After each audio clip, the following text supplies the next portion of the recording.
It is 7 o'clock, and I'm not sure if Blake has solved his connection issues, but I will start with the intro, and we'll figure out where to go from there. Good evening, and welcome to Know Before You Grow, a subcommittee of Petaluma Urban Chat. I'm Dan Like, and as always, thanks to Sharon Kirk, Dave Alden, and the host of other people who make this happen. This is yet another in our general plan forums, intended to help Petaluma residents better understand the topics that are being addressed in the general plan update. Our goal is to help you all become better advocates for land use futures you want for our town. I believe we're going to have a bit of a hiatus till August, probably the 11th, on our Wednesday night meetings. But if you'd like to be a part of putting these things together, please put noon Thursday, July 22nd on your calendar and meet us at Aqua's Cafe, where we'll have an informal discussion about future sessions for this and things involving the town and whatever else comes up. Please make sure you're on the mailing list and check the website urbanchat.org for regular updates. Just a note that we have been Zoom bombed in the past. We run a fairly loose ship, so we may be Zoom bombed in the future. If your screen goes black and weird things happen, hang loose and we'll be back shortly. If I boot you by accident, please rejoin.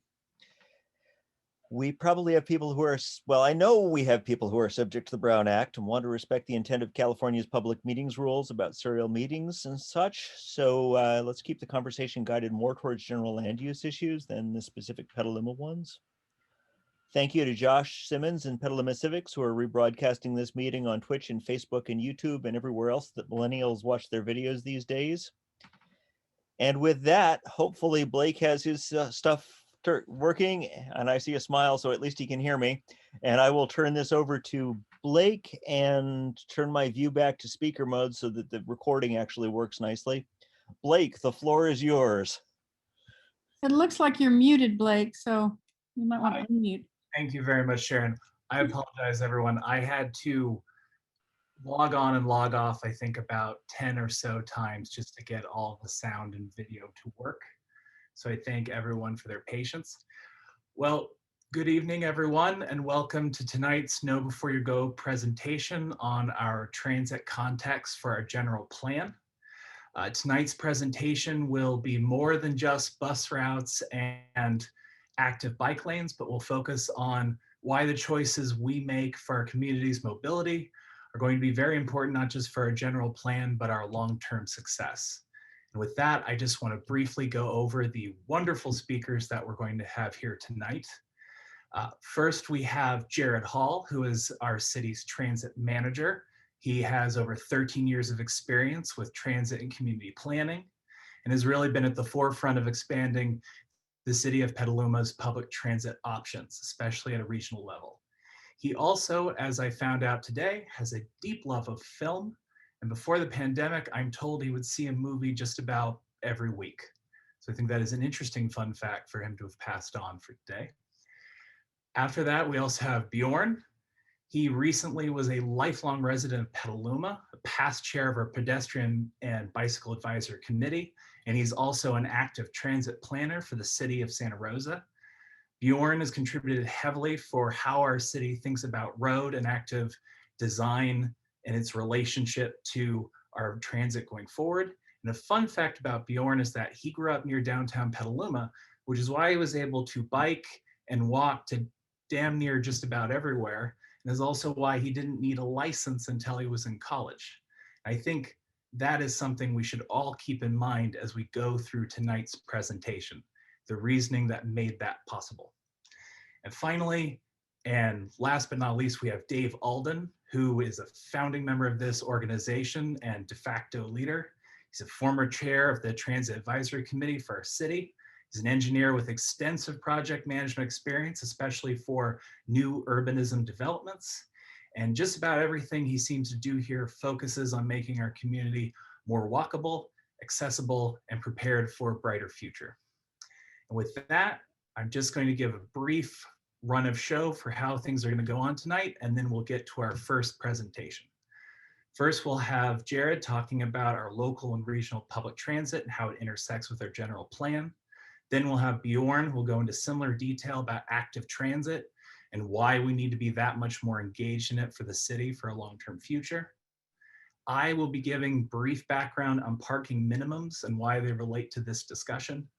And then Dave will be introducing 2 film clips that really tie this discussion together before we eventually move into our Q&A. And with that, I want to turn the floor over to Jared, who has slides ready to go as well.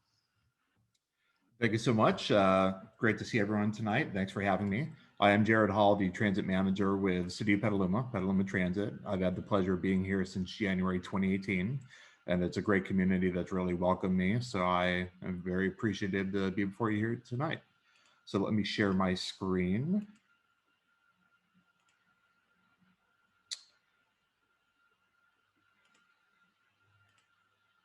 Okay, can everyone see that in full screen? Excellent. I see people nodding. Okay. So we're going to talk about kind of transit, how it ties into the overall kind of concepts of transportation throughout the city, and then some things you may want to look for in terms of kind of the general plan update and queues. As people know, that process recently kicked off. There's a working group that's been formed of that, of which several people here serve on that. And transportation is one of the many topics that you'll hear about. Notably, transportation nowadays is the #1 emissions sector overall, beyond building, construction, any of those type of things. So transportation really has been an important part of the community, will be an even bigger part of the community going forward. In terms of Petaluma Transit itself, we were formed in 1976. We have the system there you can see before you, which are our 6 primary routes. We also have 6 school trip routes, which aren't shown. We run 7 days a week. It is a schedule that generally runs from about 6:30 a.m. to about 8:30 p.m. at night. You'll notice that a majority of the services are in East Petaluma. We also have trippers that serve the various middle school and high school areas throughout Petaluma. And then West Petaluma, we have a circulator route 501 that runs as well. We also run paratransit service for people who need ADA door-to-door service. And so that's something that we're required under federal regulations as an FTA funding recipient to provide that. And so it's a vital part of the community. It's really important for people who have mobility needs to be able to get where they need to go, whether it's to a doctor's appointment, to a store, or even just to see their friends. And so we provide that service all throughout the community as well. Fortunately, Petaluma is part of the North Bay and larger Bay Area. We have a really rich transit environment overall. And so not only is Petaluma served by our service, but we also, of course, have our regional partners in the form of Smart Train, Sonoma County Transit, and Golden Gate Transit as well, that also run throughout Petaluma. So a bit more background. In terms of some of the kind of design of the system, how it's looked, how we got to where we are right now, you'll probably notice that you've been in Petaluma for a while. You've kind of seen an evolution over time to where things have changed a bit and hopefully will continue evolving into the future. But many of the elements of the city that still remain are tied to historically automobile-centric street designs. There's been a focus on, additional road and lane miles as a means to improve mobility. There's been a focus on vehicular level of service, which is kind of a technical analysis that ties back to automobile versus person throughput on roads. But I would say the city has done a notably better job in recent years of doing more redesign of corridors and things like road diets, as you've seen on Petaluma Boulevard, for parts that have already been completed and will be completed in near-term years as well. So things have been changing in that regard, I would say. Nevertheless, Petaluma does still have a low bike and transit mode share compared to people using vehicles for single automobile trips. There's a few instances of transit-oriented developments throughout Petaluma, but not a whole lot of them.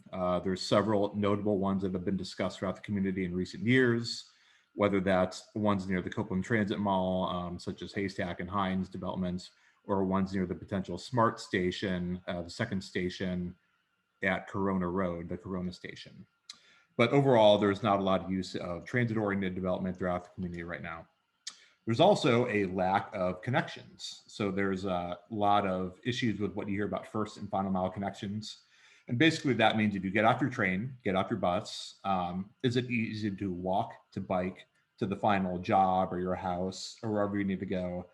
And as I'm sure we'll hear about a bit more going forward in the presentations, there are several missing links throughout Petaluma in that regard. So in terms of the constraints that we have in the city, there's a few natural ones to deal with. Petaluma River bisects the city. And then in Western Petaluma, there's topography and street grid issues that we have to deal with as well. And so I won't go through all this, but you can just see some of the characteristics of what the transit system has looked like thus far. 2 primary transit hubs. Our ridership is heavily transit dependent. Over 50% of our riders are K through 16 students. It's a fairly limited schedule service in the regard that we don't have any services that are running with 15 or 10-minute frequencies. It's 30 to 60 minutes routes that are focused on covering parts of the city versus, having more high intensive service on corridors. Our transit fleet is modern, although it is still a carbon burning fleet. And we're at the point now where we're going to start transitioning to an electric bus fleet going forward, which is a vital area for us. And then with funding, it's mostly been tied to our primary transit enterprise funding sources, which have gotten us the system we have, but haven't really allowed us to expand into the additional services that would run with higher frequency. So in terms of the vision, some of the things that I'm looking for going forward, in terms of if people are saying, why would we want to have transit? So there's several benefits that it provides to the community. As I mentioned, it's now the #1 emitting sector that you'll see overall. People often think of kind of the greenhouse gas, the congestion side of transit, but really there's a lot of benefits that tie in. There's equity components, there's access to jobs, there's public health, as you're far more likely to meet your exercise requirements by riding transit. Overall, it ties into many elements of your community that you want to address, ties in with many of the city goals that have recently been updated as well.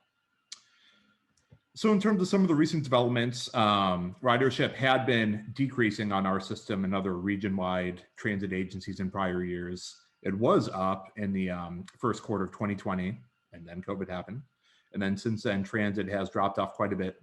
Although over the past 6 months or so, it has been coming back fairly strong. Still not where it was until everything is more back to normal, as I would say. But fortunately, we've had a number of things that have helped to bridge that gap for us in the form of federal fundings, things like that. And then there's promising things on the horizon, such as the Go Sonoma tax measure, Petaluma Measure U tax measure, that'll help to potentially fund some of these initiatives. And so some of the things looking forward for what may change kind of the future of transit. Fortunately, there's a lot of elements that I think will help to make transit more viable and help to make sure that we're part of the future. One of which on the state side is innovative clean transit requirement, which would require us to have an electric zero emission bus fleet by 2040. The city of Petaluma's climate emergency framework is even more aggressive, saying that the city will be carbon neutral by 2030. Senate Bill 743 requires that new developments coming in look at vehicle impacts. So vehicle miles traveled measurements are considered as part of that. The good news is when new projects come in, they are better analyzed for terms of their transportation impacts to the city, the congestion that they cause. So the good thing is that puts more of an emphasis on transit, on bike, pedestrian, mode share, in terms of how people are going to get around the community when these new developments are coming in. And then many of the things that people know about, things like aging populations, need to better integrate land use and transportation planning is something that goes hand in hand that we'll hear more about through the general plan update as well. And then other things like new technologies coming online as well. So in terms of some of the design considerations, and this is really where it gets into the kind of the general plan elements.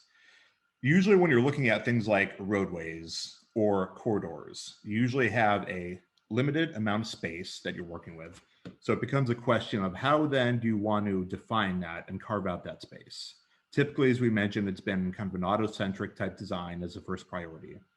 But I think we're hearing from our community that there may be interest in balancing the modes a bit more, whether that's transit, bike, pedestrian, prioritizing the throughput of people on a corridor versus vehicles, what's going to make it easier for people to get through a corridor, what's going to make it as safe as possible and address those known gaps that we have.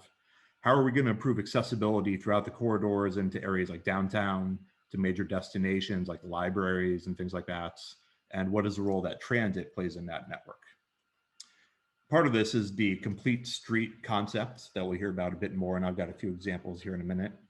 But some of the things that we're looking at with that are things that are really pedestrian oriented. So it's things like pedestrian oriented activities and pedestrian scale lighting, seating, having accessible sidewalks with curb ramps. It's having attractive artwork and street designs, things along those lines. But these are the things you see in corridors that really function well and are walkable, bikeable, easy to use transit on. So I think the more these elements are tied in going forward, the more we can see what these corridors can look like. And so I've got a few examples here just to kind of paint the vision. You can see a few before and after examples. One of the most extreme is here in New York.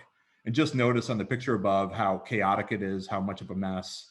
You can see the cyclists there weaving in and out of traffic, probably not very safe, compared to the bottom where it's more easily identifiable. You know, there's good space for bikes. It's a lot safer for pedestrians. You can see bus lanes there on the right, but overall it's balancing the modes a bit more. Here too is an example from Minneapolis to where you can see they went through and they revitalized this corridor, and it's now bike and pedestrian friendly as well. Here's one of the ones in Seattle. You can see to where they've done a particularly good job here with shortening the width of the road of your pedestrian crossing. So you have refuges there, you can see. The bike facilities and the transit stops are well designed, so they work together very well. And overall, it's a balanced corridor that works for whatever mode of transportation you're using. And then if you go throughout the Bay Area, what I'd encourage you to do is check out different communities, and you'll find interesting ideas all over the place. Here's one in Emeryville, for example. These are photos I took myself. But you can see how it's a great, vibrant place to where it's really open. It's fun to walk, fun to bike. You see a lot of different textures. You see a lot of seating, vegetation. The transit stop is there and it's well designed and integrated. So some of these are just the ideas of what you could see going forward throughout the city. So there's kind of the capital side of things, and then there's kind of the more operational side of things. It could be things like, how do you want the service throughout Petaluma to be provided? Do you want to provide things like more fixed route service, more paratransit and flex route services? What are the priority areas that we're trying to serve overall with the program? So it could be things like additional bus lanes, additional bus stop improvements, building out our electric bus infrastructure. We're trying to meet those climate goals. Things like that mobility hub you can see down there from Germany in the bottom right as an example, where you have little car rentals, you have a bus stop, you have bike share there, all the modes coming together in one location that's well designed and a good place to hang out at. You've heard a lot about different transit delivery options throughout the community. And so those are some of the things that we'll be looking at as we update the general plan and our short range transit plan. Things like, how easy is it to get on the bus? What are the parts of the city that we're currently serving well, not serving well? How do we make it easier for customers to use the bus? And what is our kind of ideal bus fleet and vehicle type? And so this just outlines more of those areas.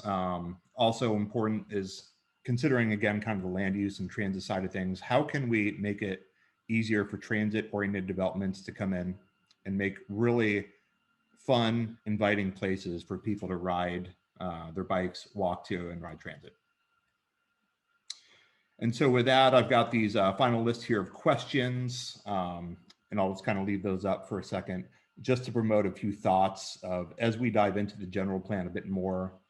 I think these are some of the questions that people should be keeping an eye out for, looking what's in the plan, seeing what elements still meet the needs of Petaluma, what has changed, what should be updated, and how can we answer all of these questions and others that people have to kind of address that.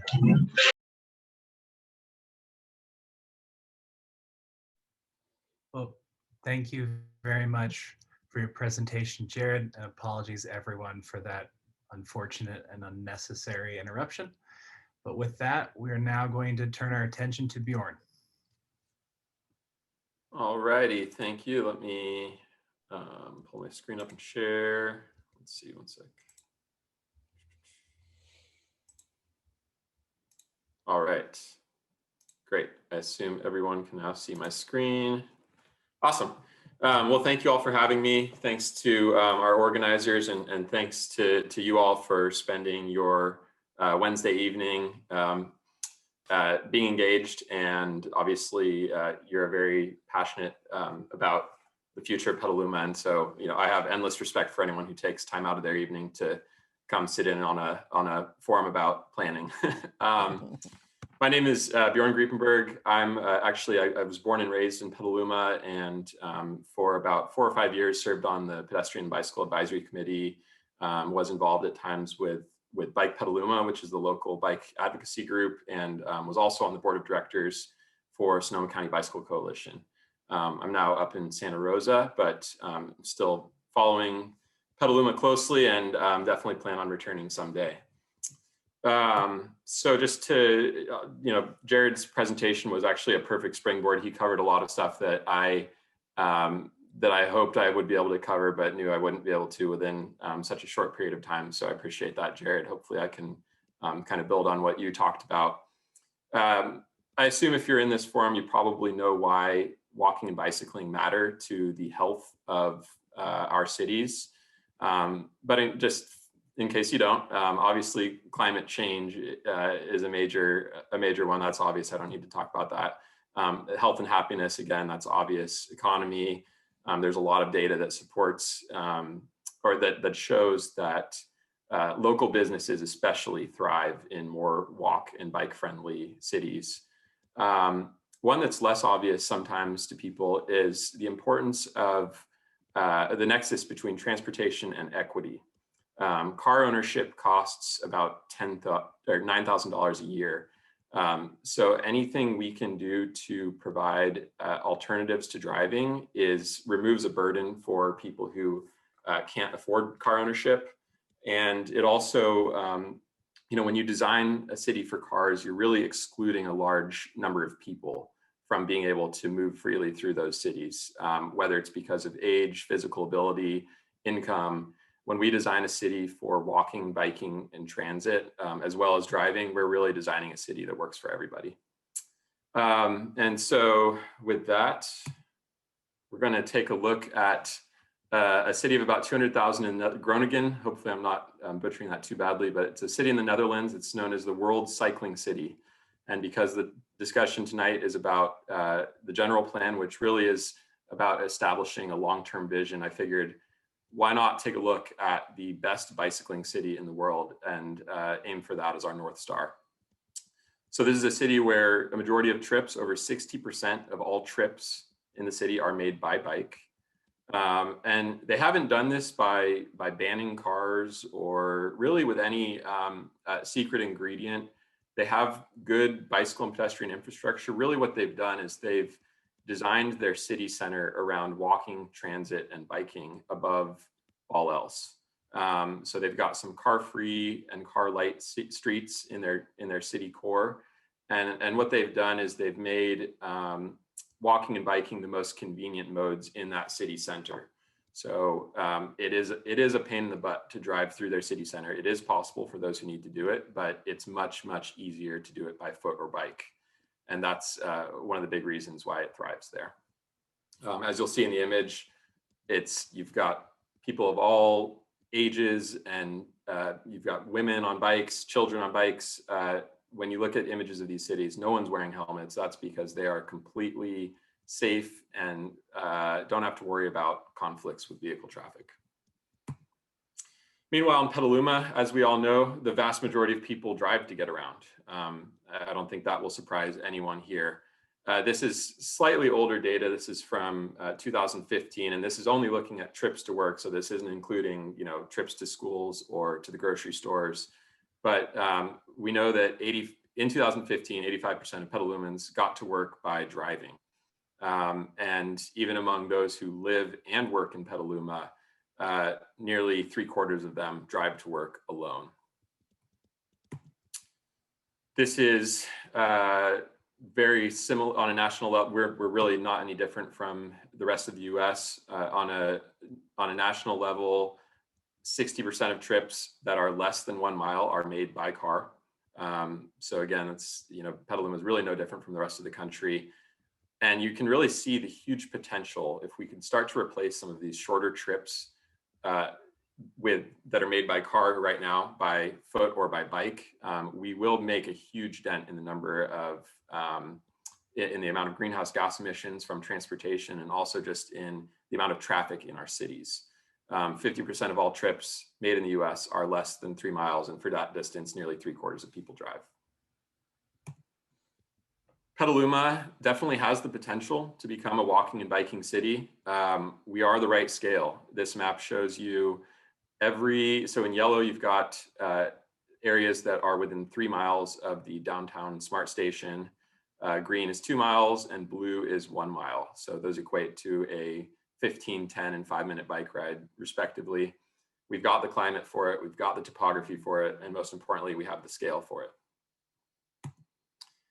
But that will probably never happen if we continue to design our city like this. And this is something that Jared definitely alluded to. Like other US cities, we were designed for the most part around the automobile. And so we've got a lot of work to do to kind of restore balance, to create balance between different modes of travel. And I remember speaking at a Know Before You Grow forum a few years ago and saying, I'm not anti-car, I'm pro-choice. And that's really, I don't want to give the impression that cars have no place in Petaluma's future. I recognize that people will always need cars for certain reasons. There are people who will always need cars. Some of us will need them for some trips and not others. And they'll always play a role in our transportation network. But really what we're trying to do, again, is to create some sort of balance so that anytime I can take one of those trips that's less than 1 mile or 2 miles, I don't automatically and instinctively reach for my car keys. I consider whether I can bike or walk or take transit. And so that's a quote I actually saw on Twitter today was, we don't need a war on cars, we need a war on car dependency. So keys to success, it's really interesting because the general plan is such a high level document that is providing this long-term vision and kind of policy and planning framework for the city, and really how we are going to sets our vision for the next 20 plus years. And so there's a question around how do we get that to translate to the on the ground decisions that are made. Jared touched on this, but it's really important for the general plan to provide strong policy direction that makes it very clear that we as a city prioritize walking, bicycling, and transit if we are going to create this balance that I'm talking about. And then also, like Jared mentioned, we really need to see the right types of development patterns. So that means we need people, we need to accommodate our growth really within the city core, near mixed use areas, near transit, so that people don't live out in the hinterlands and have to drive to get to all of their daily needs, to get to school, to get to the grocery store. And then just, kind of talking about sort of where we go from the general plan. The general plan is an overarching document that also informs our specific plans. So those are our smart station area plans or other plans at kind of a more granular level, and also feeds into the bicycle and pedestrian master plan. And that's where I'm going to go next. So the bicycle and pedestrian master plan is the city's blueprint for walking and biking improvements. That's where the city identifies which streets need bike lanes. It identifies some design standards for walking and biking infrastructure. It identifies areas where we have safety issues, where we have gaps, and it also should really establish priorities for what are the most important walking and biking projects. So this is actually, the update is actually is just kicked off recently. So this is a really key opportunity. You do not need to wait for the general plan, which again is going to be at that 30,000 foot level, to help make Petaluma a great city for walking and biking. Your place to get involved is actually here with the bicycle and pedestrian master plan. It was last updated in 2008. So it's been 13 years now. And in those last 13 years, the approach to street design and bicycle and pedestrian planning has completely evolved. Whereas in 2008, the emphasis was on or it was considered acceptable to just throw sharrows or bicycle lanes down on extremely busy roadways. Now the emphasis is on creating bike facilities that are actually appealing and comfortable for people of all ages and abilities. That means protected from vehicle traffic, especially on busy roadways. So this is a really key opportunity that Petaluma, that you all, if you want to see Petaluma become a great biking city, you need to seize this opportunity and lay the groundwork for, again, for a seamless network of all ages and abilities bike facilities. And it's also key that this identifies a pathway to implementation. Funding, as we all know, is very limited. And so that's key, is thinking about how can we maximize our limited resources to deliver a network that works now and then maybe can be phased over time as more funding becomes available. So a very popular approach to do that is it's called quick build. Essentially what you do is you get as much done as you can cheaply with paint and temporary materials like bollards or delineators, planter boxes. And then as funding becomes available, you make those projects permanent with concrete and more permanent infrastructure. And I'll just close by saying, and I'm alluding to this already, but don't wait for the general plan adoption to start advocating for better transportation choices. There are decisions being made right now that, every time a road is repaved, that's an opportunity to make Petaluma more bicycle and pedestrian friendly. The passage of Measure DD, which is the new transportation sales tax, that takes effect in 2025. There will be decisions made between now and then about which projects get funding. And so it's extremely important to not just say, oh, the general plan will address this all. Once we have this great general plan, we can start, working on this stuff. Get involved with the bicycle and pedestrian master plan and just start advocating for this stuff right now, because it's urgent. So yeah, I think with that, I'll turn it over.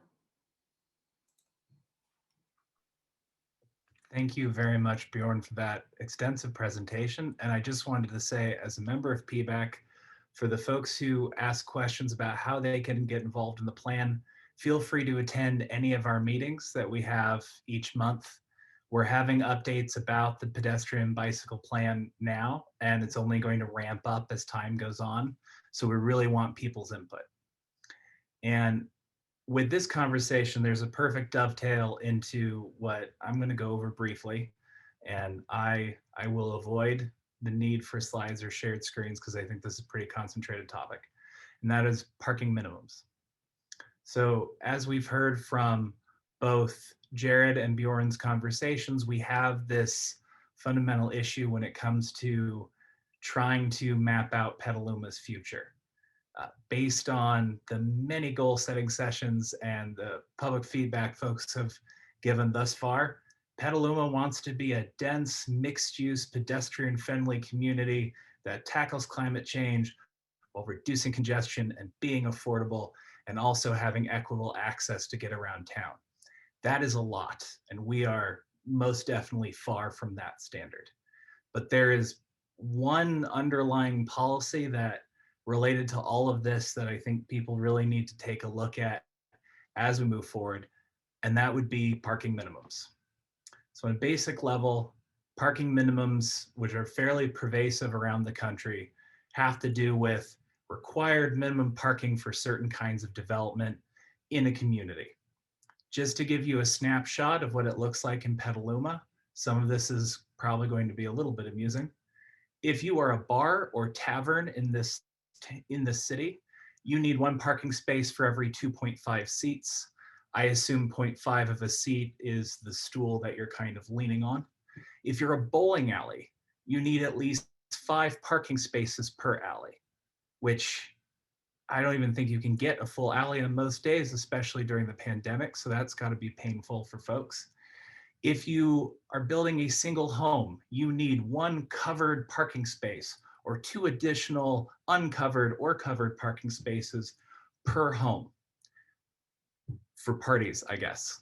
If your single house is more than 4 bedrooms, you need an additional either covered or uncovered parking space per additional bedroom. No idea why. If you are building multiple household, which means if you are building apartments or density complexes, you are looking at either one parking space per bedroom or studio, or at a minimum, no less than 1.5 parking spaces per unit. And this one I think is the strangest. If you have a studio, whether it's for art, dance, martial arts, music, etc., you need either one space for each employee during a maximum shift, which, okay, or one parking space per 2 students, which implies that no one can take the bus to practice. I bring this up because this really illustrates a problem we have when we're trying to talk about the choice between whether or not we are a car-driven community or one with multiple choices. When we require minimum parking, we fundamentally change the look of what that project is. That means that space that could have gone to the use we intended ends up going to housing cars in a location. To put this another way, when you take a bus or a train to a destination, that bus or train leaves you there. You go about your business, you're fine. When you drive to a destination, you're leaving that car behind to go about your business. This standard began well into the 1960s with the post-war boom. As construction began to grow, people really got nervous about losing their street parking, losing their convenience of parking. And I bring this up because this is the same problem we have to this day. The assumption was we'll have parking minimums, we'll have off-site parking that allow people to protect the basic street parking that they have expected. What ends up happening is people circle the block. A lot of parking lots actually go half empty, or at least a third empty. And you end up having congestion in exactly the locations that you were trying to alleviate traffic congestion from.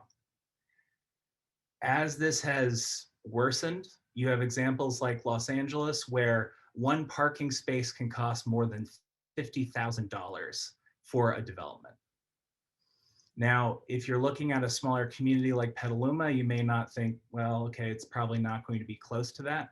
But the issue we have here is we want to be mixed use. Our current general plan calls for us to be mixed use. I'm assuming our future general plan, if we really want to intensify density and access, will call for us to be mixed use. And what that means is being able to actually affordably develop some of these options and amenities we want, and also the housing that we want, along with the interactions that people want to see, especially with walking and bicycling. The problem with that for a lot of developers is that they have to spend a portion of that on parking. And a lot of those issues relate to our minimum parking standards that we have in this city and that many cities have across the country. I want to give one brief example because I don't want to get too much on a soapbox with this, but it just relates to these, both the active transit and public transit component of the discussion. You have the community of Buffalo. They, as part of a green initiative to really change their zoning code, actually removed their parking minimums. It was a little more complicated than this, but they adjusted what those standards were.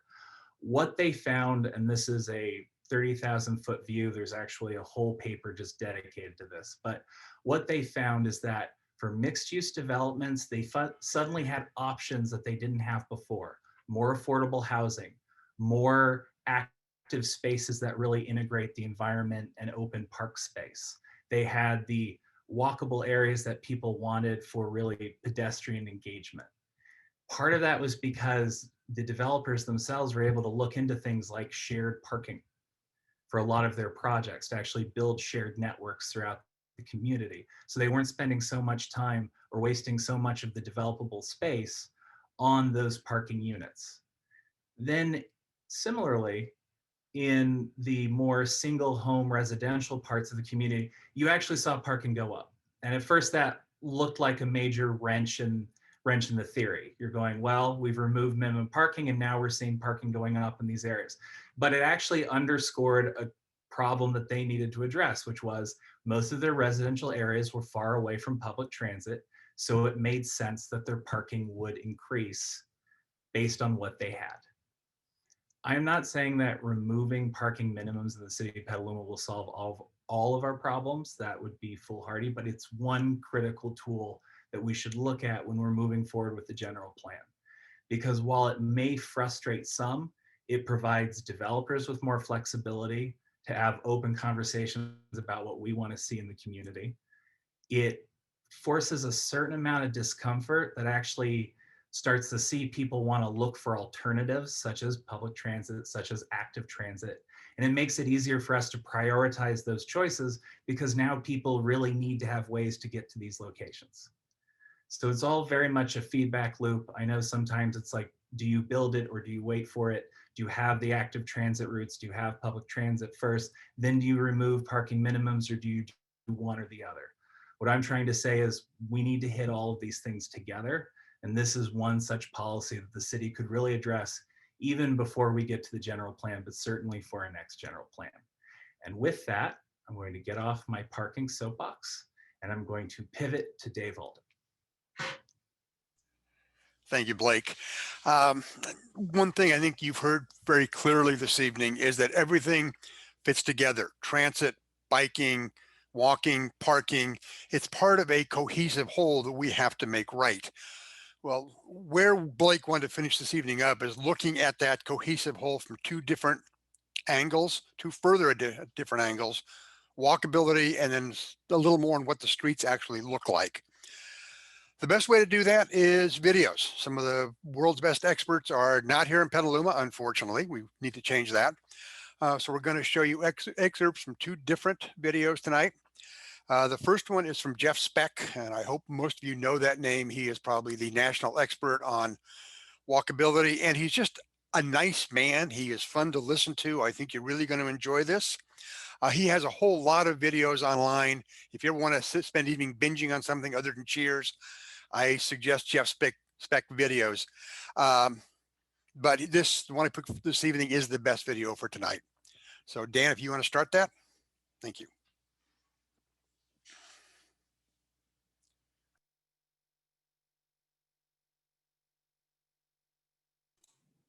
We don't have volume.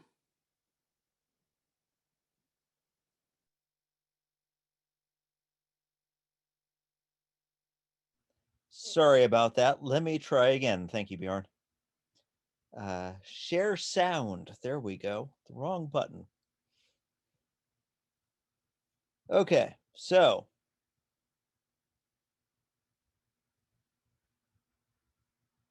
hello.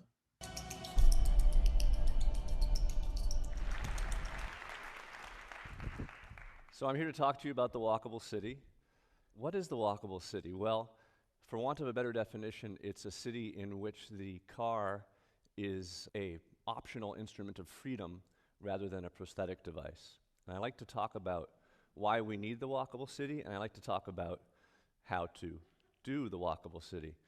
Most of the talks I give these days are about why we need it. But you guys are smart. And also, I gave that talk exactly a month ago, and you can see it at TED.com. So today I want to talk about how to do it.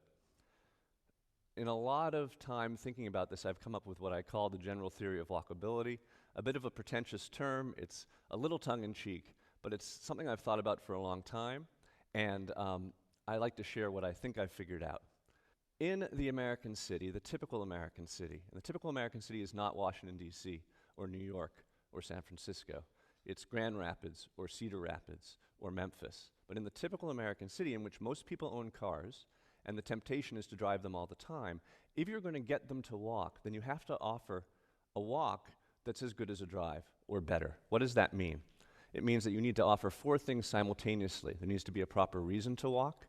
The walk has to be safe and feel safe. The walk has to be comfortable. And the walk has to be interesting. You need to do all four of these things simultaneously, and that is the structure of my talk today, is to take you through each of those. The reason to walk is a story I learned from my mentors, Andres Dwani and Elizabeth Plater-Zyberk, the founders of the New Urbanism movement. I should say half the slides and half of my talk today I learned from them.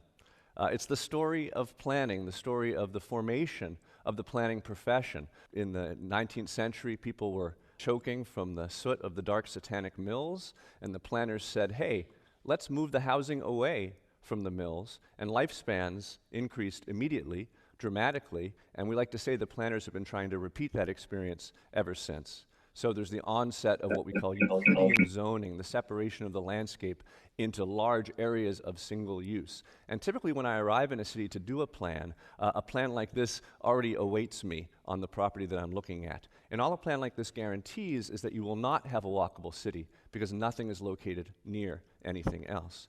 The alternative, of course, is our most walkable city. And I like to say, you know, this is a Rothko and this is a Syrah. It's a different way of making places. And even this map of Manhattan is a bit misleading because the red color is uses that are mixed vertically. So this is the big story of the new urbanists, is to acknowledge that there are only two ways that have been tested by the thousands to build communities in the world and throughout history. One is the traditional neighborhood. You see here several neighborhoods of Newburyport, Massachusetts, which is defined as being compact and being diverse, places to live, work, shop, recreate, get educated, all within walking distance. And it's defined as being walkable. There are lots of small streets. Each one is comfortable to walk on.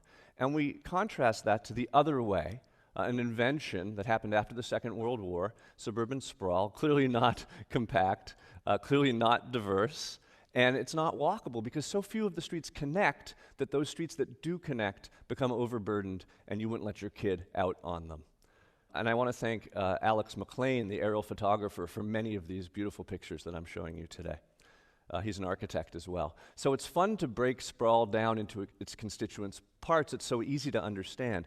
The places where you only live, the places where you only work, the places where you only shop, and our supersized public institutions, schools get bigger and bigger and therefore further and further from each other. And the ratio of the size of the parking lot of this school to the size of the school tells you all you need to know about this school, which is that no child has ever walked to this school, no child will ever walk to this school. The seniors and juniors are driving the freshmen and the sophomores, and of course we have the crash statistics to prove it.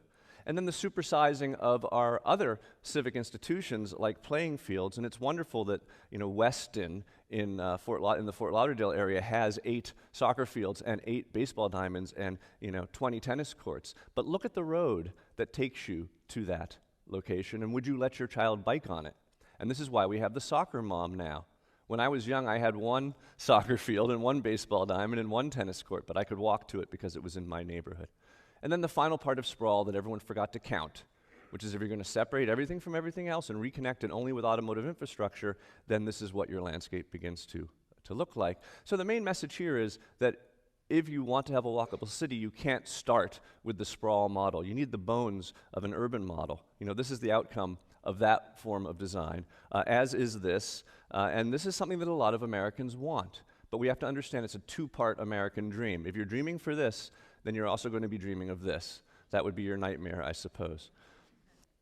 Oh, often to absurd extremes when we build our landscape to accommodate cars first. And then the experience of being in these places, this is not Photoshop. Walter Kulash took this slide. It's in Panama City. This is a real place. And being a driver can be a bit of a nuisance, and being a pedestrian can be a bit of a nuisance in these places. So this is a slide that epidemiologists have been showing for some time now.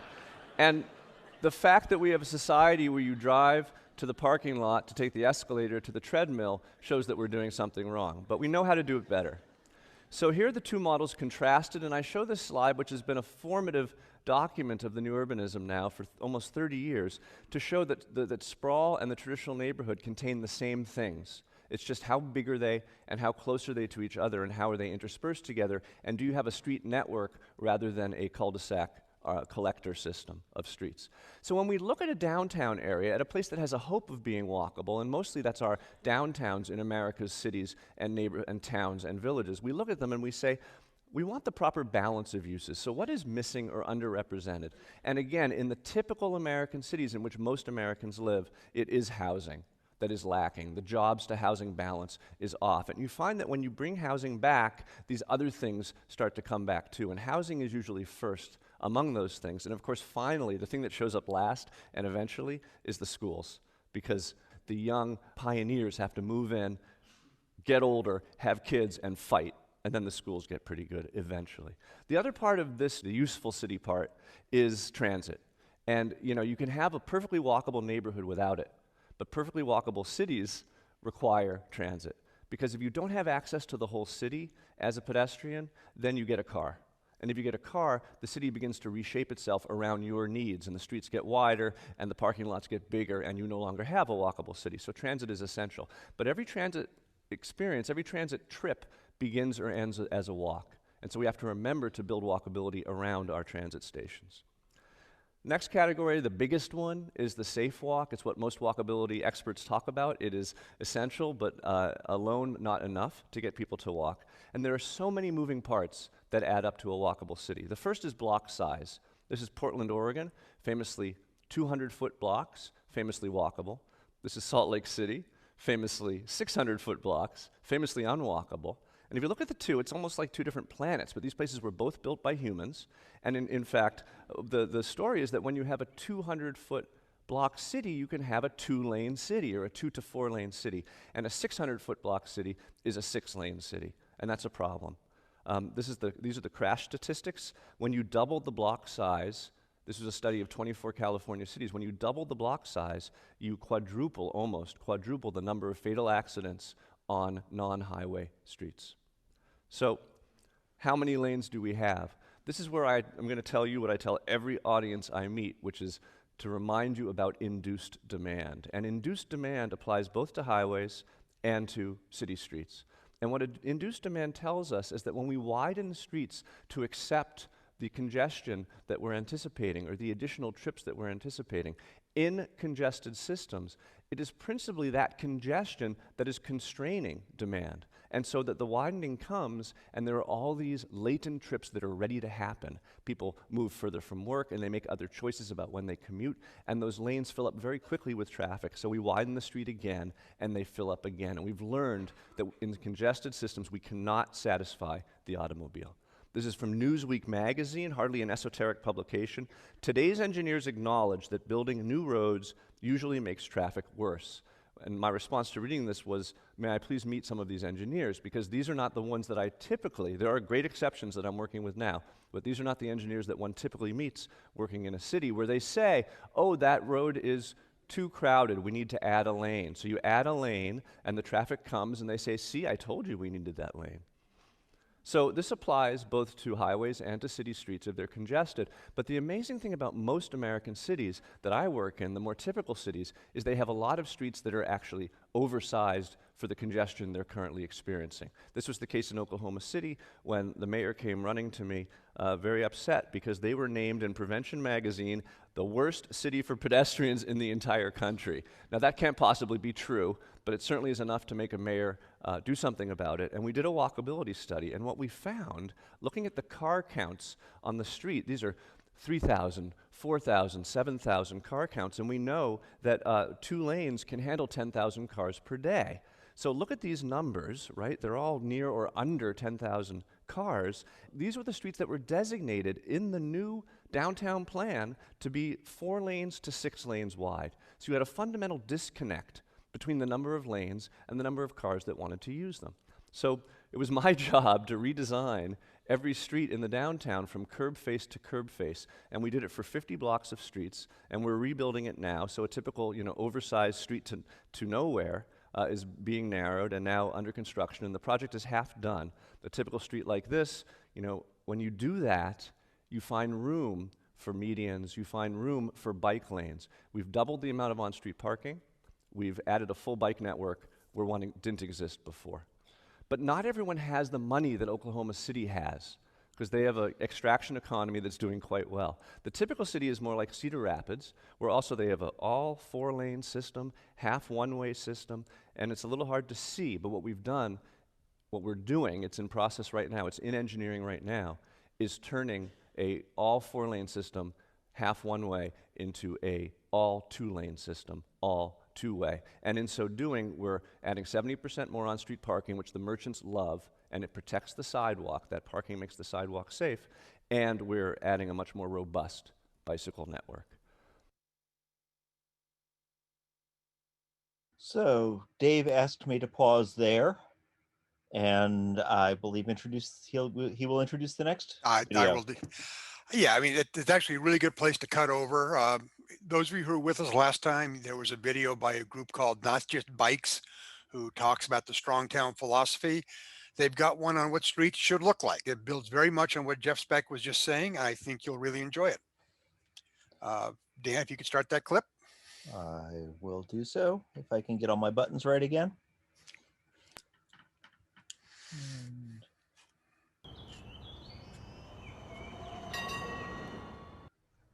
This is the 5th video in my Strongtown series. You don't need to watch the others to understand this one, but it might provide some context.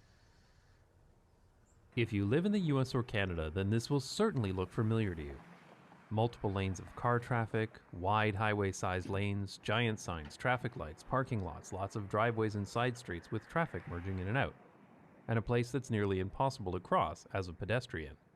There isn't even a sidewalk here. These are what Strongtowns refers to as stroads, which is a horrible name, and that's intentional because these are horrible places.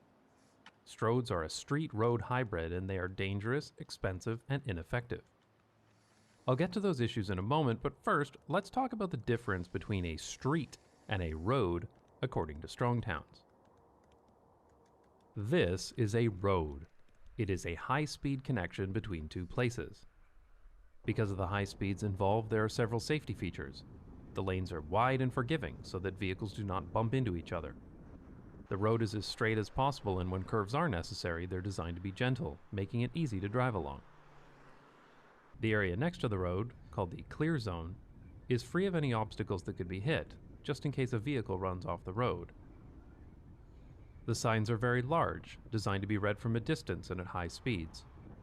And entrances and exits are few and far between because the road is designed to keep vehicles at a high speed for as long as possible to minimize travel times. Roads are important. We need roads, though I personally prefer my roads to have rails. This is a street. It is a complex environment where life in the city happens. Buildings are placed right next to the sidewalk to be easily accessible by people walking, and it gives a sense of space, almost like an outdoor room. This is a place that feels comfortable to be in, so you find people here. There are many entrances and exits to and from the street, and there may also be street parking for vehicles and deliveries. This is an environment meant for slow speeds because this is a destination, not a thoroughfare. High-speed traffic is not compatible with lots of human activity, so vehicle speeds are reduced. Everything on the street is at a human scale. It's designed to be inviting, encouraging people to walk, to window shop, or to just sit and watch the world go by. The street is designed to get the most value out of the space available. Streets are very important, and we definitely need streets. A stroad, on the other hand, is neither of these things. Just like how a futon converts from a terrible uncomfortable couch to a terrible uncomfortable bed, the stroad is the futon of transportation. It is a street that is designed like a road, and in doing so, it fails at being good at either one. The stroad fails at being a street. There are many driveways to businesses and homes like you'd find on a street, but mixed with multiple highway-sized lanes. This mixes high speeds with many points of conflict. Watch out for this white car turning, and this cyclist. Are there any cars coming out of these driveways? Unlike a street, stroads are hostile to people outside of a car. There are lots of motor vehicles and speeds are high, so walking or cycling feels uncomfortable and dangerous. There are long distances between places, and there are often large parking lots that need to be crossed before getting anywhere. And it's basically impossible to cross the stroad except by walking to a traffic signal and waiting. The signs are large and meant to be read while driving, which feels really out of scale if you're walking there. And often trees have been removed from the clear zone, making the environment even more uninviting if you're not in a car. Somehow, though, painted bicycle gutters are still okay in the clear zone. Traffic engineers are concerned about drivers hitting a tree. Hitting a cyclist is expected. This is clearly a place for cars, so it's unsurprising that pretty much everyone drives here. Trust me, it sucks to walk down this strode. But these environments are ugly anyway. Nobody cares about these places and nobody wants to spend any time here. Cities in the US and Canada are covered in terrible non-places like this. Places you go because you have to, not because you want to. Nobody actually sits and watches the world go by on this bench. But the Strode fails at being a road too. The lanes are wide and there are a lot of them. You're surrounded by asphalt, but you can't actually get anywhere quickly like you can with a road. There are cars constantly changing lanes and going in and out of the Strode, slowing down traffic and introducing many points of conflict that require drivers to constantly slow down to avoid a collision. Traffic volumes can be quite high on Strodes because there are no viable alternatives to driving. Distances are too far to walk and it's too unsafe to cycle, and since public transit gets stuck in traffic anyway, only the poor and the desperate will take the bus. So everyone drives. But because there are so many crossroads, entrances, and exits to the Strode, traffic lights are required, meaning drivers are constantly stopping at red lights. And because speeds are high, light timings need to be very long, leading to traffic signal-induced congestion. Nobody is getting anywhere quickly on a Strode. All of these elements make Strodes unsafe as well, and the majority of fatal crashes within cities happen on Strodes. They are especially dangerous to people walking and cycling. The wide and straight design of highways were designed that way to make them safe for high-speed traffic. But the Strode to hell is paved with good intentions. On a Strode, these wide highway-like designs encourage drivers to drive quickly. But combining that with traffic turning in and out of driveways and lots of four-way junctions makes this the most dangerous type of urban driving possible. This is an inherently unsafe way to design a road, and is part of the reason why the US has the most dangerous roads of any developed country. For example, during the coronavirus lockdowns in the first 9 months of 2020, car volumes in the US dropped significantly.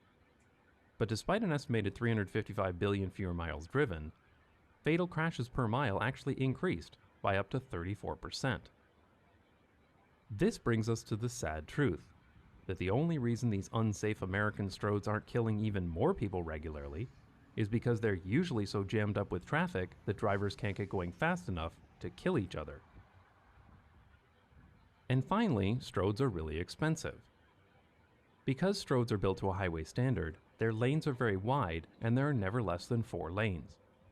Plus there's normally extra space for shoulders and clear zones at the side of the road too.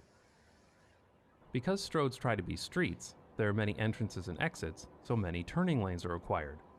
But because of the high speeds, turning lanes are much longer than on a street, taking up even more space. And as traffic increases even more, due to traffic entering and exiting the Strode, the city will install another traffic signal for $750,000. All of this means that a Strode is much bigger than a road that would carry the same amount of traffic, and significantly larger than a street that would have the same number of businesses and houses along it. As the size of the Strode increases, there are several other costs incurred. High-speed Strodes need to be flat, so the area that needs to be graded increases. Land may need to be purchased from residents to widen the Strode and destroy their property values. By the way, do you think this girl is waiting to cross this 5-lane Strode? Flood protection infrastructure becomes much more expensive due to the impermeable surfaces, and there's a huge amount of asphalt and traffic control systems to maintain.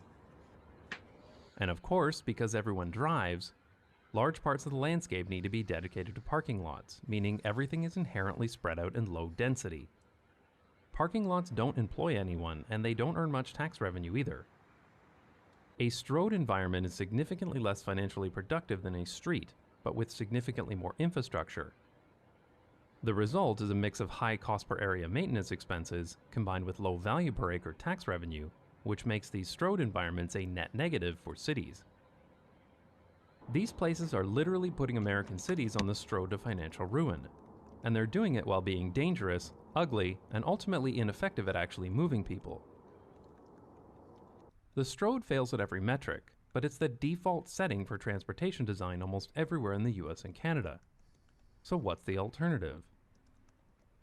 Well, Strongtowns advocates for one of two things. First, you can convert a strode into a road.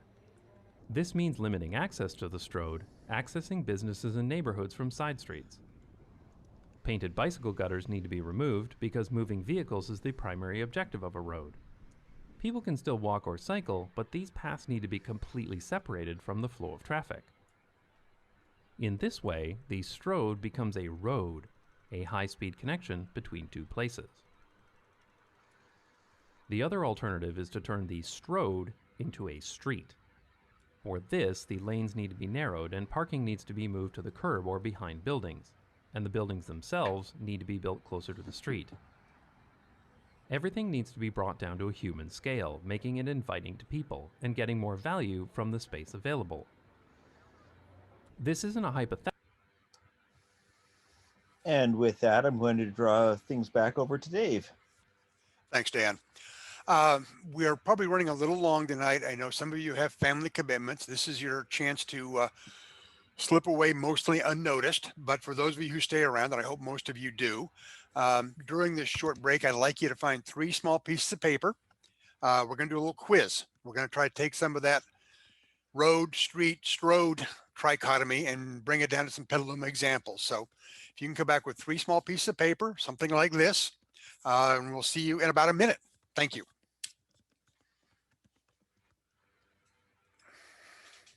And we had a Yenzi Jacobo, which I did not recognize, and given the Zoom bombing earlier, I did not let in. I've had a few other people I've let in and out of the system. So you should have let her in, Dan. oh, nuts! She works for PPSC and she's on the GPAC. Okay, I posted in the waiting room, hey, please tell me where you're from, and got nothing back. So, yeah. I'll email her in the morning and apologize. That's cool. Okay. And luckily you're recording it, so we're good. Yep. Yeah, I'm trying to figure out how much of the Zoom bombing I want to edit out, and that's going to take a little while. But anyway. True enough. Okay. Okay. I assume anybody who's wanted to leave has left. Let me see. I should be sharing my screen now.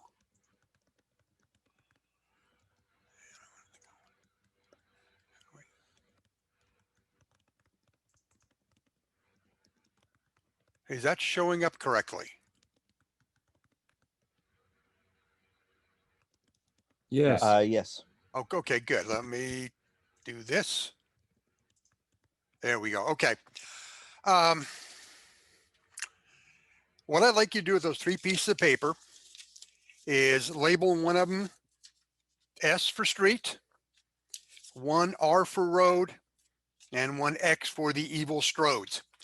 I'm going to show you 10 different Petaluma streets. Hold up the card that you think you would call this particular thoroughfare. Again, there are no perfect answers. We could sit and argue all night long about whether something's a street or a strode, but this just sort of brings that high level example down to Petaluma. So hold up your card. Dan, if you could sort of tell me where the majority of the vote is, I'll then tell you what my answer was, and you can tell me I'm wrong. I will do what I can. You might also want to toss your comments into the chat. That'll be easier for me to track than trying to see things. Okay. Number 1, street, road, or strode? We have a large consensus. Well, we have a few people consensusing on strode. I mean, on road. It's pretty hard to argue this one. That is absolutely a road. That is the definition of a road. How about that one? We have a couple of streets. Yes. Okay. I think you got to go with street on this one.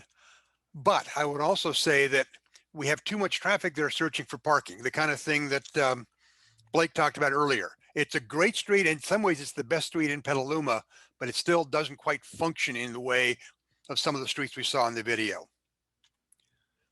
How about that?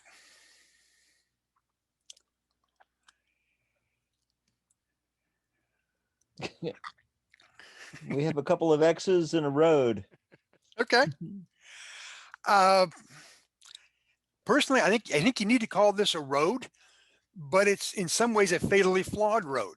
I think what you heard from not just bikes folks and the strong towns is that a road is intended to connect places where you live. Look what this is doing. Whoops, let's go back to it. It's dividing places where you live. You've got, walkable neighborhood on one side, walkable on the other, and really virtually no way for someone to walk between the two safely, for a child to walk between the two. So it's a road, but a road that really doesn't work in the way that best serves our needs. And that's not being critical of Petaluma. It was built that way in a time we thought how we should build cities, but it just isn't working for us today in what we now understand we really want out of cities. How about that one? We've got at least one street. I'm trying to run through. We've got a couple of streets. Yeah. It is a street. I mean, there's really no question. In fact, it's my street. That's my car there in the driveway on the left. But it's not a great street. It's wide. It is a primary route to Petaluma High, which means we have kids driving down it faster than they should. I sound like an old grump when I say that, but that's the reality. This should be no more than 25-mile-an-hour street. It's signed for 30 and people drive it at 35 and 40 all the time. It's a street, but a bad street. Love my neighborhood, not my street. How about this one? That seems to have a consensus as a Strode. Anybody who doesn't see that, slip through the video. That might be the sturdiest Strode in Petaluma, if not all of Petaluma County. That's unfortunate. And again, you really can't blame the city today. It was built that way over time for a lot of different reasons. And we're actually hearing some rumblings from people at the city about bringing this into the Central Petaluma specific plan as businesses change over, finding a way to move parking away, creating new spaces, new buildings closer to the street, narrowing lanes. Heck, a couple of days ago, we had a city council person talk about turning 2 lanes of this into transit only, which I thought was a really bold idea. I'm not sure I've said it quite yet, but we can fix this. It's an unfortunate reality today. Dave, I'm going to say Santa Rosa Avenue takes the cake as the worst Strode in Sonoma County. I was thinking about that, Bjorn. It's a really good comment, but you don't have individual businesses with driveways on Santa Rosa Boulevard. That's a good point. Yeah, here you have a tire shop with its own driveway. So yeah, that's a good point. They're both bad. And we have a suggestion that you go to full screen so we can see your pictures in larger, glorious. You're kidding. I'm okay. I'm looking at it in full screen. Apparently, I screwed this up somehow. Oh. You click the present button. Slideshow. Yeah, slideshow or present. It looks like he's got it. I'm on slideshow, and it went full screen on one of my monitors, not the other one. We're seeing the other monitor then. Yes. Yeah, that's my mistake. How do I fix that? I don't know, because every time I've tried to share with Zoom and multiple monitors, bad things have happened. There's a monitors option second from the right in your ribbon there that says primary monitor up the top. From the right. Keep going, go left. Sorry, go to the left to the thing. Go to the left. Primary monitor. Is that an option? It looks like it. The problem is I can't hit the down button because, just a second. I think I know how to fix this now. Thank you for pointing that out. Well, no, I can't. Or if you're on a PC, I think you can hit Control F8 and that'll bring up options for which. I am on a. That might bring up an option to change the monitor. Nah, unfortunately it's not. Okay. Well, I apologize for this mistake. I truly didn't realize what I'd done. But we've only got a couple of them left, so I guess we'll just have to live with it. My apologies. Okay, street, road, or Strode?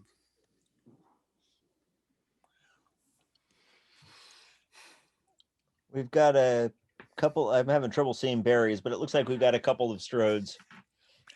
Yeah, I think I went the same way with it. Yeah, it's a residential road. You've got a thoroughfare trying to connect places while also having driveways. It really should have been a street. Slower speed, less focus on getting people through, and more of making it a place where people live.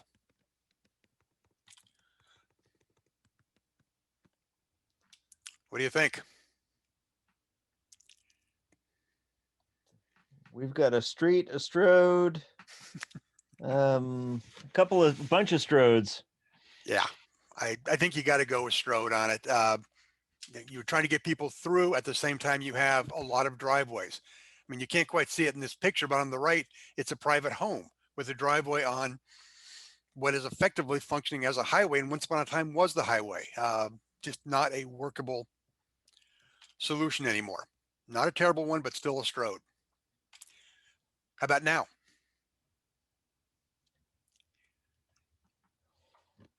We've got a couple of roads. Yeah, it's the same street, and yet you go down another mile and the businesses drop away, and it's a perfectly legitimate road. There are a couple of driveways on it, but not impossibly bad. Lakeville, what do you think? Yikes. We have a number of roads. Yeah, I think you got to go with road, and truly it is a state highway, California 116, as you can see there. But the problem here is that it's a road inside a city limit, which can exist, it should be. But when you do that, you should still be making some provision for active transportation. We haven't done that. I mean, that is a miserable place to walk over here on the right. There, the bike lane is just, it's a death trap. There's really nothing else to call it. So it's a road, but a road that failed to account for everybody who was in the car. So there we are. D Street coming into town. I'm having trouble seeing we've got a number of strodes, and we've got a lot of mixed opinions on this. And, that's funny that you say that, Dan, because that's exactly what I did. If I were to go to my answer, I'm pretty sure I called it a strode. And yet when I listened to the Not Just Bikes folks, I realized I probably got that wrong. It's a street, but it's a bad street. Traffic flows too quickly. There's actually a neighborhood group coming together, looking to come up with ways to propose to the city to slow traffic enough that they can go back to having it be part of their neighborhood. They can stand on the sidewalk and have a street and have a conversation and not be drowned out by tire noise and engine noise. So it's a street, but a bad street. One interesting thing about D Street, and I've been having conversations with the neighborhood group, they would like to know how to decrease traffic on it. And it's a legitimate concern. The problem is D Street serves an entire rural area that has no way into town pretty much other than D Street. Yes, they can cut over to I or Western, but really D is it for a lot of folks. They're not going to go away. So sometimes streets have to have large volumes of traffic, will have large volumes of traffic, but you can't afford to let that traffic drive how that street functions. It needs to behave more like a street, slower speeds, etc. So one last one.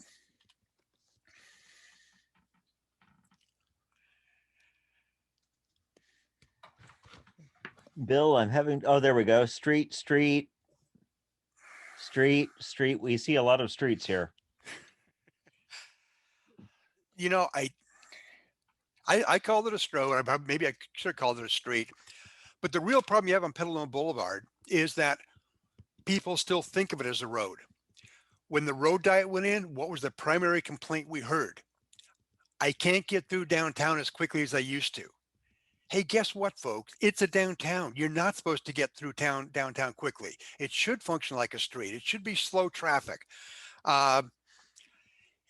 If your life depends on getting through downtown a minute earlier, the problem is you, not the street. It legitimately should be called a street. And I call it a strode because drivers still want a road, but the uses need a street. I think that's still legitimate also, but it's it's funny, you look at that today and go, that's actually in some ways a better street than Kentucky. We take a lot of pride in Kentucky. We don't think about this street as much, but the architecture is cooler. There's a great selection of shops, but because we have people trying to get through there in a hurry, it doesn't function the same way as Kentucky, and that's a problem for all of us. Anyway, thank you. I'm going to turn it now back to Blake to handle Q&A. Thank you very much, Dave, for that wonderfully interactive exercise that we've just been able to go through and really discover how many terrible stroads we have in our community. Now we're in the Q&A portion. I know some folks throughout this have asked a few questions in the chat. If people want to either ask questions in the chat or raise their hands here, we can just get started. I know we did a lot of talking at people, so feel free if at any point to just go, what's a strode? What's a bulb out? Blake, I saw a couple questions that came through when I was talking that I was hoping we could maybe jump into, because I thought they were really good questions. And and this is one of the struggles I have with the general plan process, and specifically as it pertains to transportation and the on-the-ground decision-making. Cities will often adopt a general plan that is very ambitious, talks a big game on climate change, mode shift, all that good stuff that we spent this evening discussing.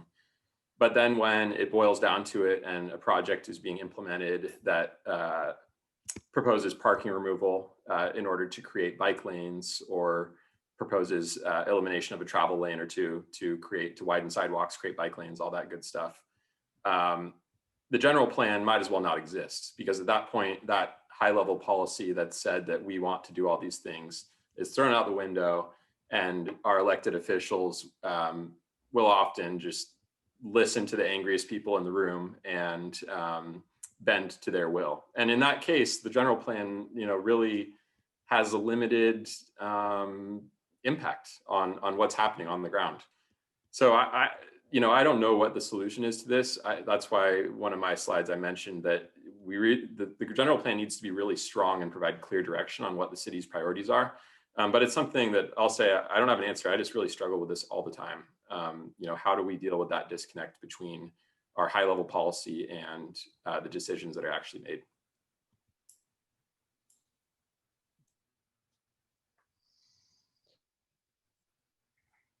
So I am running way back through the chat logs here, and very early on, 16 minutes in, Sharon asked, has the city considered a special assessment property tax to maintain sidewalks? We've done a great job with ADA compliant curb updated intersections, but the sidewalks that lead to them continue to be impassable for anyone in a wheelchair.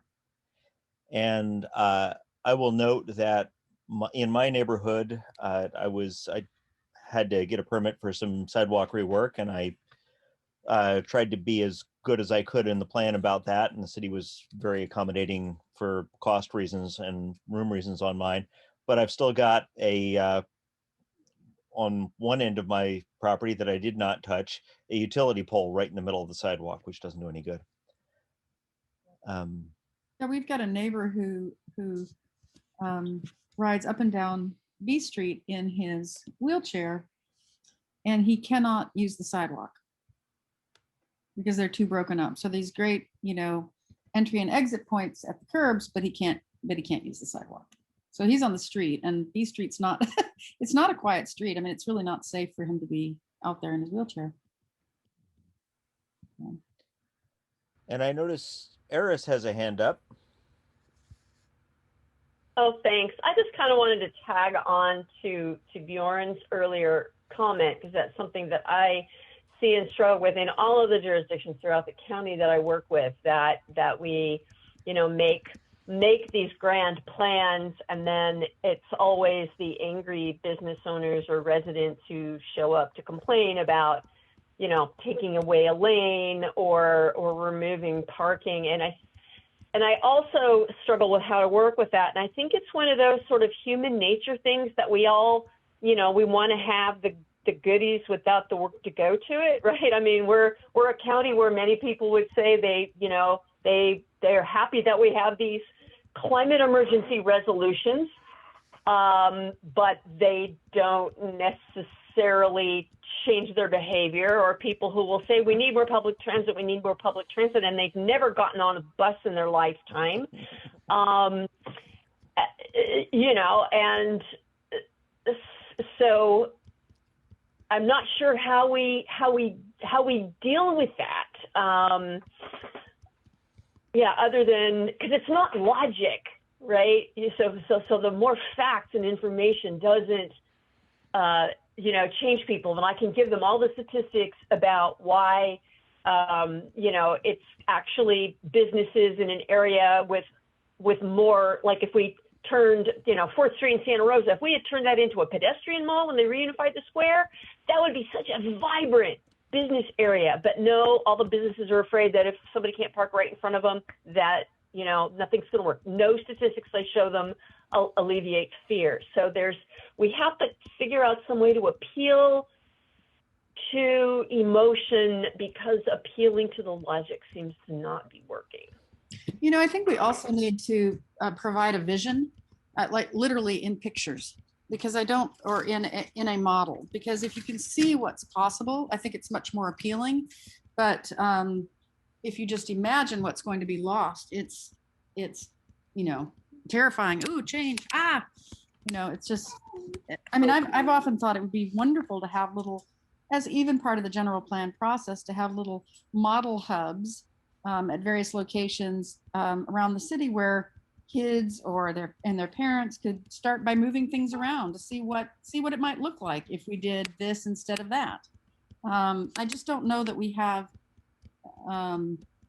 really communicated a tangible vision.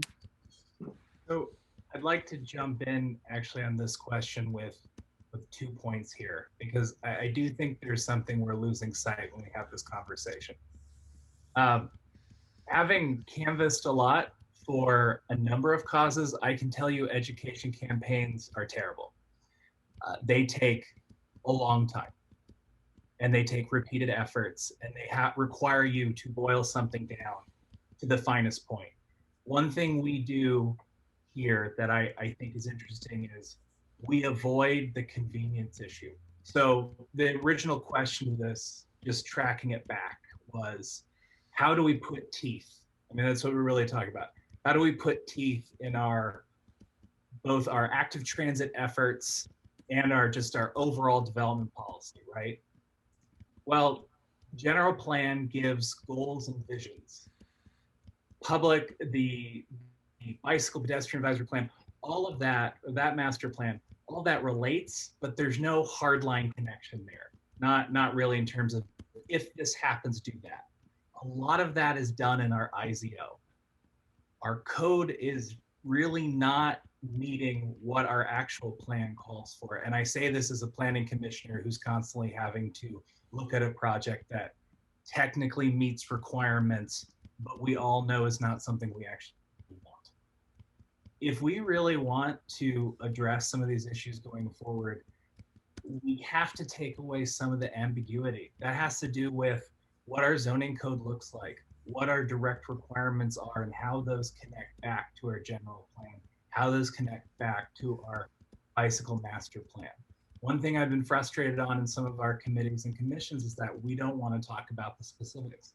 Why leave it to elected officials to have to deal with an angry public and ambiguity in the text when we can get more concrete on some of these things that we know we have exact goals or plans for?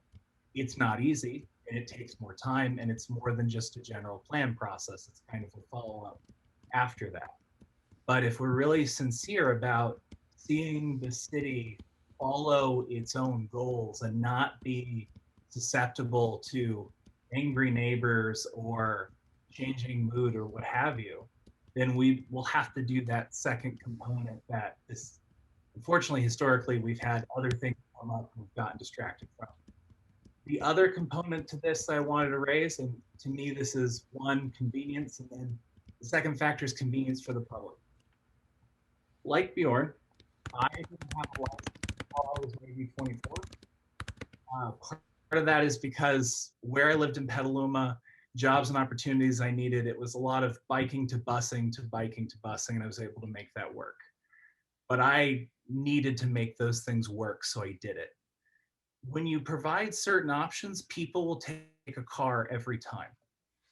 You can make it an electric car, you can make it a hybrid car, you can really beg them not to, but they're going to take a car every time. And this is where it comes to really reducing those opportunities. That's why for a chunk of this presentation, I brought up parking minimums. Bjorn brought up a great point in the chat that I only saw later, which has to do with parking maximums. That's one step, but some of it also has to do with the Strode's concept that Dave just did through essentially 2 videos, really, of how we plan out these streets and how we plan out these areas to allow for these corridors. So if we're able to actually make hard decisions now with the plan, and then also at the same time sustain that effort to really see our code follow through, we might have a shot of really following up on this, so it's not community groups having to be activists about every single project. And I've taken a lot of time on this, so I'm going to stop here because I'm sure people have more questions. It's just been on my mind throughout all of this. So I have been having trouble trying to distill the chat down into reasonable questions, and I think we have a number of people who've been piping in here. Let's see where I was. We have observations about shared parking, and I'm a huge fan of unbundled parking. While you're looking, I'll go ahead and ask a question.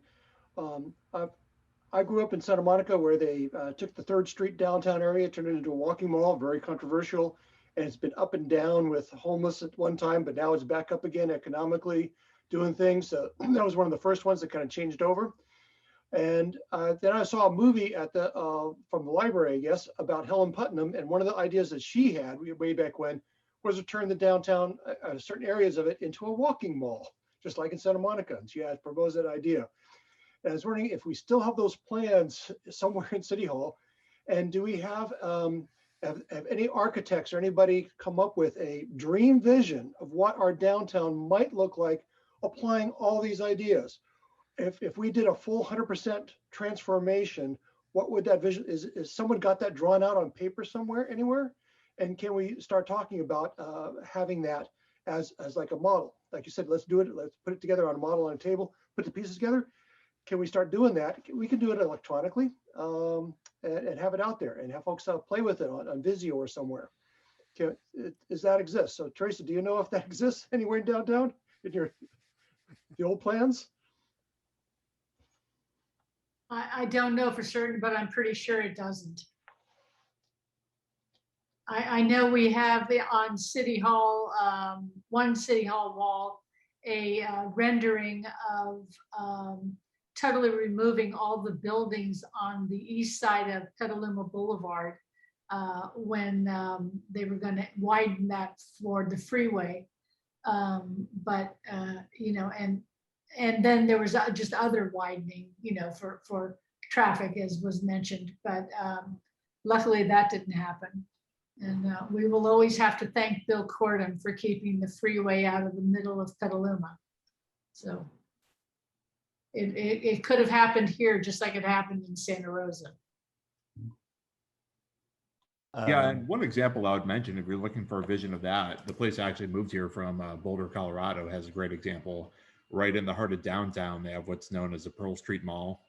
Formerly I believe, a 2-lane road, something that would have looked like a Strode that we heard about before, converted into a purely pedestrian mall. So I'd recommend people look up some photos of that. And if people have had the opportunity to go out there, they probably know what a great welcoming pedestrian environment it is. But again, what was a road converted into pedestrian mall right in the heart of downtown. So there is precedent for doing things like that. If I could offer just a bit of caution on that, in the 70s, that was a major thrust of urban planning. And I forget the exact numbers, but something like there were 80 different streets across the country converted into pedestrian malls In California, the two I'm most familiar with are the K Street Mall in Sacramento and the Fulton Street Mall in Fresno. Of those 80, I think all but 3 have now gone back to at least allowing some kind of car on there, because in the 70s, we just weren't ready to embrace the idea of pedestrian malls. Oddly enough, that it's interesting that Jared mentioned Boulder. The 3 that have survived, I believe, are all in college towns, because college students are probably the most willing to leave the car behind or not even have a car and walk instead. Bjorn being apparently an example we learned about this evening. So I think we're going to get back to the point where those pedestrian malls will work. We may be there today, but we have to remember that 50 years ago we tried and it was the wrong time for it. So we just need to be cautious. And I think one other piece. So I think it's not just college. So, the sorry. connection from the other parts of the network too. I think it's really vital that those places that probably work well versus the ones that don't also have great connections for bike, pedestrian, for transit that feed in kind of areas. So The pedestrian mall, issue. I love the Pearl Street Mall in Boulder, and it's true that's a college town. But I know when I'm on that mall and a few others in other cities I've been to, they are full of tourists, right? Everybody loves going and being and walking and shopping and spending money and going to restaurants on those pedestrian malls. And I think given that we are a tourist destination, I think there are sections of the downtowns in each one of our cities. Well, maybe not Roner Park, which doesn't really have a downtown, but but in downtown, parts of downtown Petaluma, Santa Rosa, Healdsburg, Sonoma, there are little chunks that could be made a pedestrian mall that I think, that it would be very attractive. But again, there would be a lot of resistance to overcome to make that shift. Do you think we need to be cautious when we do it, because there's his history of failure, but hey, I would love to get there sooner rather than later. I have a little bit of, I've been down to Fresno when the mall was there, and I think that one of the problems with the pedestrian mall there was that there wasn't a mix of uses. It was a place that you went for commercial activity, but there wasn't at that point an integrated urban residential area. I think that might be changing now that they've ripped them all out, but I haven't been back to Fresno in a while, and I don't really want to go. I'd like to weigh in with a little bit. First of all, thank you very much for all the speakers, Bjorn, Blake, Jared, and Jeff Speck. Is that his name? I forgot. You got it. Masterful. So from the climate perspective, there's no way we can achieve our goal without a really strong mix of the active transportation Bjorn was educating us about and the electric buses you're working towards, Jared, for the transit part. It's just so important.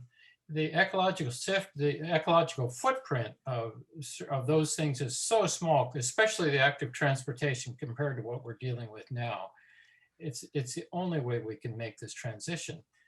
So, I'm kind of thinking from the standpoint as a species, we have to expand our consciousness to the point to gain the strength to make this major substantive pivot. And the examples portrayed tonight were so compelling and beautiful. There's got to be some way we can get those visions out there and gain some support about it. I think we just have to find a way to do it, which we're trying to do right now. We might not know the pathway, but we've got the vision, the quality of what's important for our own human health and well-being and love for this city. And if we did the Helen Putnam plan, we might even win the Helen Putnam Prize for the first time for this city. So anyway, I just thank you so much for bringing this forward, that we've got this kind of talent, skill, and capability in our midst. We've got to leverage it somehow. So I do what I can, but we've got to do it together. And thank you so much. Can I just offer that the Sonoma County Transportation Authority just released their plan for 2050, and it came before the board on Monday. And in 2050, the alternative mode of transportation is 8.5%. No change in the mode of transportation. So we've got a lot of work to do there. That's discouraging. Yeah, isn't it? But the good news is the governor of California is going to declare that we need to get climate neutrality by 2035. So look for that coming up.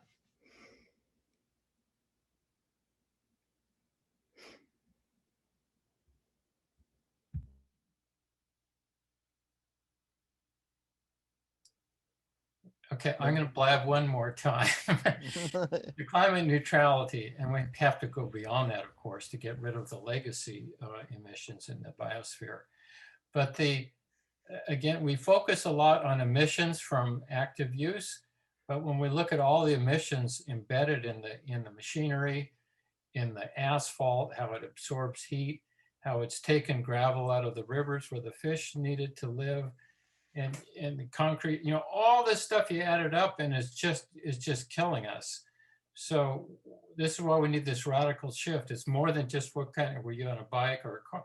It's the composite of all of this stuff, which we often don't include in our thinking. It's a vast, we saw some of those pictures of massive intersections with acres and acres of asphalt versus Groningen.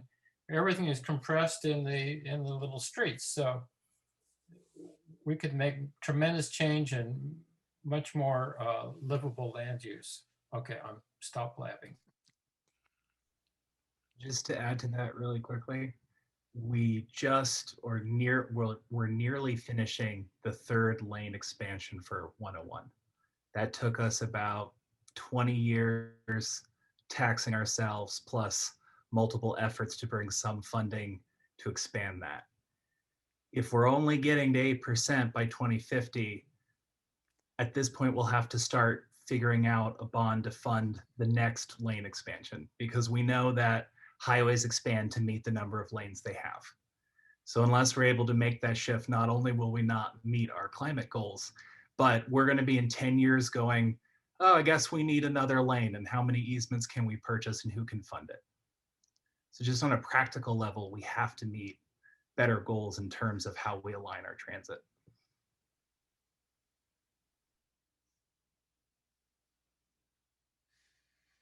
And with that, it seems like we've kind of hit a lull in the conversation, and we've been going for an hour and 3/4, almost. So I think maybe we'll call it an evening until the next one. Thank you all so much for coming. Thank you for the conversation.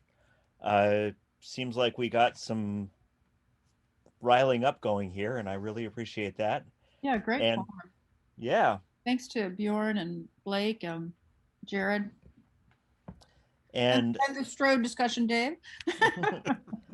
and again, I think that's Thursday after next one, Dave, when we will meet at Aquas Cafe and at noon. Is it that one or the one after? No. We switched up. Aquas Cafe will be a week from tomorrow.